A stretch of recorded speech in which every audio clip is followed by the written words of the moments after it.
The scientific community is melting down over the discovery of Sodom and Gomorrah. This is a crazy story, and what I love most about this is any of you guys who've ever been interested in going to Israel, when you go, you will discover the amount of archaeological evidence that confirms different people in the Bible, like Pontius Pilate, different streets that were courts, like David's palace they didn't think existed, and they find it.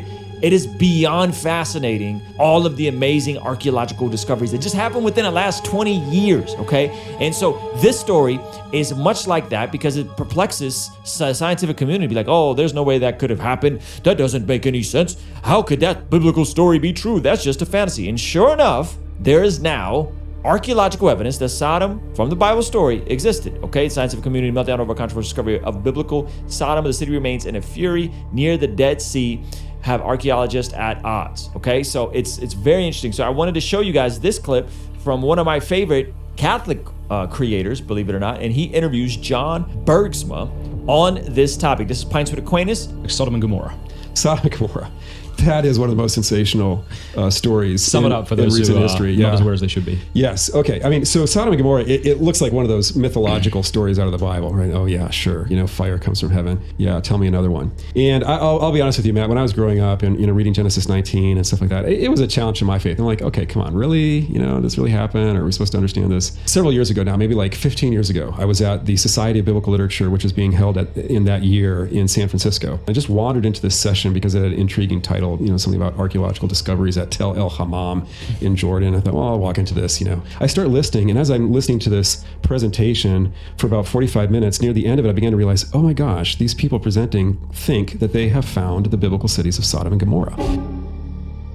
That's crazy. Okay, now where do they think Sodom and Gomorrah is? Well, as we looked at it earlier, they believe that it's near the Dead Sea Scroll. What everyone agrees on, something unusual happened at Tel El Hammam, an ancient settlement near the Dead Sea. In a layer of ancient earth, archaeologists claim to have found the evidence of an apocalyptic event. Melted rooftops, disintegrated pottery, unusual patterns in the rock formation that can be caused with intense heat. For another 3 to 6 centuries after 1650 BC, the settlement, 100 acres, lay fallow. So at the end of the presentation, they stop the presentation and they open up for questions, and they describe these 2 city mounds that they had found on the Jordanian side of the Jordan River, and in this destruction layer and so on. And so I raised my hand immediately and I said, well, did you find any arrowheads? The reason I asked that, Matt, is when you have a destruction layer of an ancient city, if you find arrowheads in the destruction layer, it means that an army caused the destruction and they were shooting arrows at the defenders and blah, blah, blah, blah. Okay. That's interesting.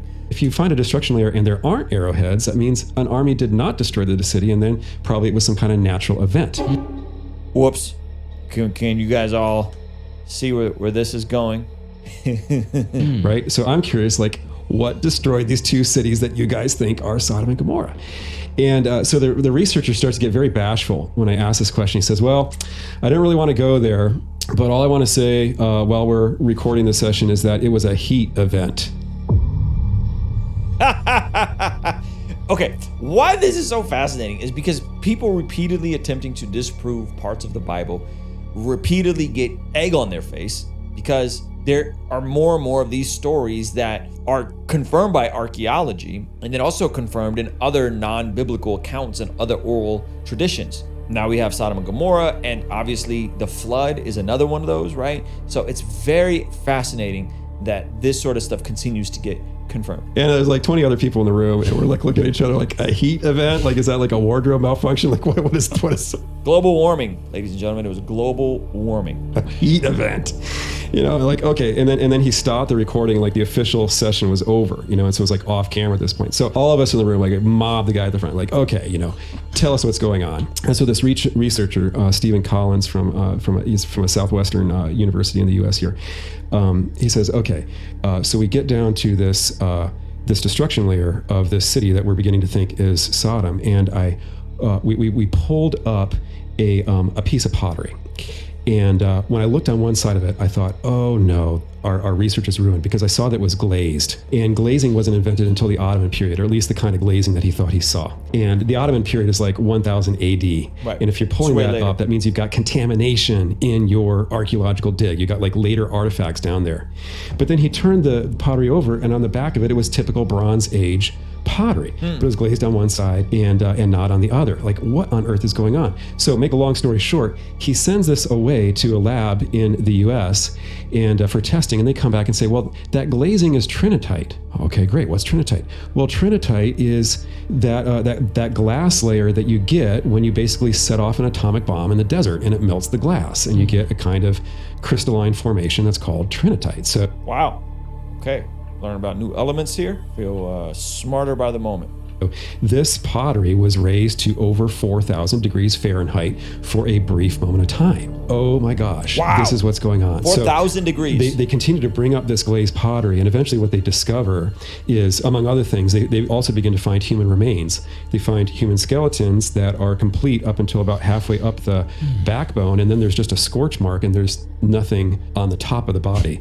And they find the skeleton behind a wall that's about, 4 feet high. So what's going on here? Well, long story short, they find massive evidence that a huge heat blast from the sky at about 25 degrees above the horizon incinerated these twin cities on the Jordanian side of the river. What? This is crazy. This is crazy. I mean, yeah, buddy. Yeah, God don't play. Wow. This is insane. Wow. Just north of the Dead Sea, yeah, and they have the artifacts to prove it. The reason it had to be from above because of the angle. Like, they have these human remains that apparently were standing upright behind a wall, and everything above the wall was incinerated. And they do like the angular calculations, and they can see, oh, that blast was coming like this, so they can calculate the angle at which. And the stuff when they find the stuff in situ, and they've got a scorched side or a melted side, again they can triangulate where this is coming from. And so, long story short, from a natural material, explanation, this looks like a meteor blast. Okay. That's what I was about to ask. What was the naturalistic explanation? Yeah, of course, the naturalist is gonna be like, it's a meteor blast. The meteor blast. It was aliens. The aliens shot lasers. Pew pew pew pew pew pew. They shot lasers at us. And then the Christian's like, wait. We know what this is. We've been talking about this for thousands of years. Like in Tunguska, I think it was called Siberia back in the 1800s. There was this, massive meteor blast that flattens, several hundred square miles of taiga, of, northern Russian forest and so on. And, when a meteor comes into the atmosphere, it heats up and then explodes, and it can be like an atomic blast. But again, the timing and the location and the cities all track with what is described of Abraham and Lot in Genesis 19 and the surrounding chapters. And then the Bible talks a lot about Sodom and Gomorrah for centuries thereafter, all the way into the prophets like Isaiah and Jeremiah continue to mention Sodom and Gomorrah. This stuck in the cultural memory because this was a major world historical traumatic event for us, like the two towers going down, like this major disaster where these two cities were entirely wiped out by a heat blast from the sky, by the hand of God, as it were. But no historical source records this, even though Sodom and Gomorrah were arguably the two most powerful cities in that entire region. They were at a trade route, from going from east to the west, from Egypt out to. Sheesh, man. You know what the interesting part about this is? This really, when you think of the story of Sodom, and remember, Jesus mentions the story of Sodom and Gomorrah.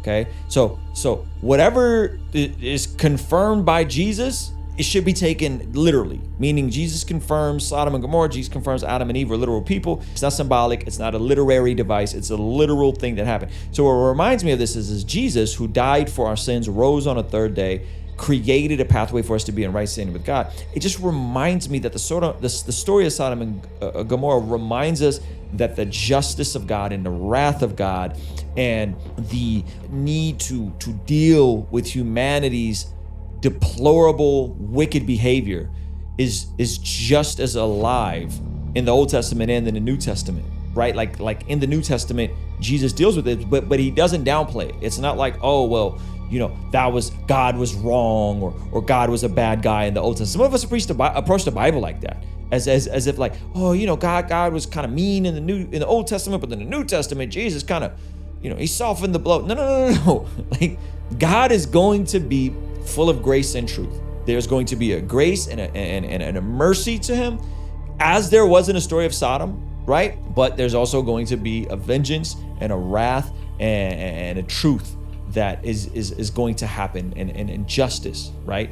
And so I appreciate the archaeology confirming this, right? Because I think it's beyond fascinating. You know, the Far East and everything was passing through there. So very powerful, very wealthy cities. And only the biblical record, you know, has a historical account of this, you know, meteorological, geological event that we can now attest that tracks with the time period and the description. And also that blast going up creates a great vacuum, which then recollapses and pulls all kinds of salt sediment from the Dead Sea and then slams it on that location that was in the bullseye of, and that's where you get, you know, the discussion of, you know, became a pillar of salt and all the hellfire, the brimstone, you know, that was all torn up by the blast and redeposited over the cities.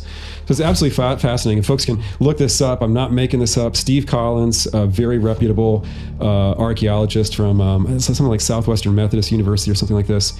You can look online. Just go to Amazon and type in like the discovery of Sodom and Gomorrah in his book. I forget the exact title. Thursday's on it. But yeah, you can find it and put a link to it.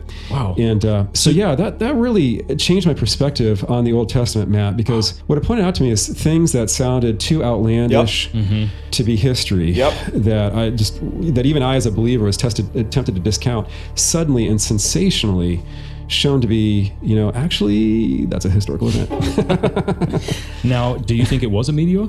Do you think that a Christian can say it was a meteor and it's God using the meteor to... Absolutely. I see. You know, I think this. Yeah, I mean, the providence is in the timing. I mean, that's the timing of God. It's like if you're a sinner and you walk into a church and get struck by lightning. Right. Oh, that was just a natural. You know, natural. Yeah, that's good. Shout out to Pints with Aquinas, one of my favorite Catholic apologists that I keep up with. Wow, what an interesting story. But yeah, absolutely. I think we approach these things. And sometimes you read in the Bible and you got a level of skepticism to it, but the reality is there's a lot of just history in there.